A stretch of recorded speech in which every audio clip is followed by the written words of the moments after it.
Hi everyone, this is Rachel Olson, and I'm going to be showing you today how to find articles using the New York Times database in the library catalog. But first, I want to show you, this video isn't meant to discourage you from using the New York Times' website. They really do have some neat stuff.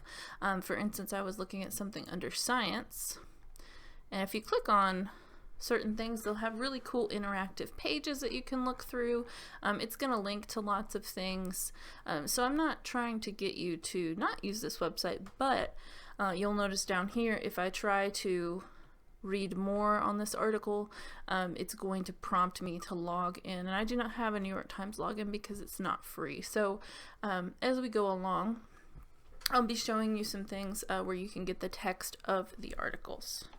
Okay, so I'm from Durham originally, so I've chosen to try and find the text of this article, 36 Hours in Durham, North Carolina, because as you can see, I can start reading, but I cannot continue without an account.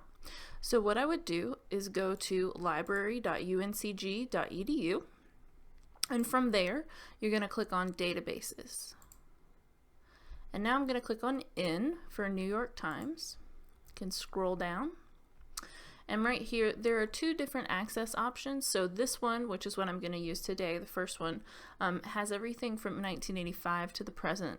And the New York Times Historical starts from 1851, when the newspaper began, to about 3 years ago. So if you're looking for something older than 1985, New York Times Historical is what you want. But for our purposes, I'm going to use this link. And I'm going to copy the name of the article. And I might take a look at who wrote it, Ingrid Williams, I might remember that. And when I get to the database, I'm going to go to where it says search within this publication, and I'm going to paste and search. Give it a moment. Ingrid Williams, right here it is. So I'm going to click on the title. Give it a second to load, and I have all the text here. Now I don't have all the images, which is unfortunate, but it does give you the essentials that you need. You can also find under Abstract and Details, this tab. It's going to give you some related subjects, location information, publication. Also, this is important. So several options for accessing this later. You could potentially grab this link. This is what we call a permalink, which is going to make sure that you can view the article later. You wouldn't want to just grab this link up top. That's not a stable URL. This one is. Or if you wanted, you could just click Save as PDF and wait for it to download. And it should go to your computer, and right here the text is. So it's really up to you how you would like to access it from there. I'm back at the library's homepage. Some of you are probably wondering why I didn't just search my article name in the main catalog, and I'll show you.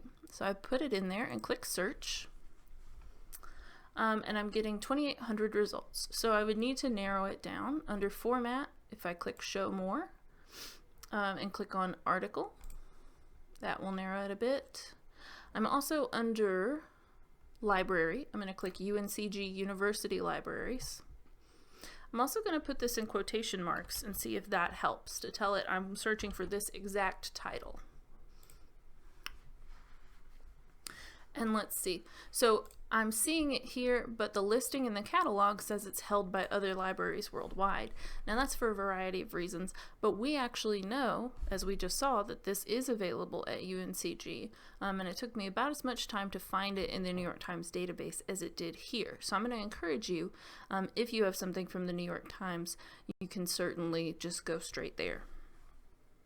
So those are the basics of how to find an article in the New York Times, but we have a lot of other newspapers available to you. If you go to uncg.libguides.com/newspapers, you'll see my contact information, and you can also see lots of different databases that we have that cover a lot more than just the New York Times. So I'll encourage you to explore there. We have historical newspapers, things local to North Carolina, organized by city as well, United States, things like that. So this guide is definitely worth you taking a look at. And if you have any questions, you'll see my contact information on the next page, as well as the link to this guide. All right, thank you.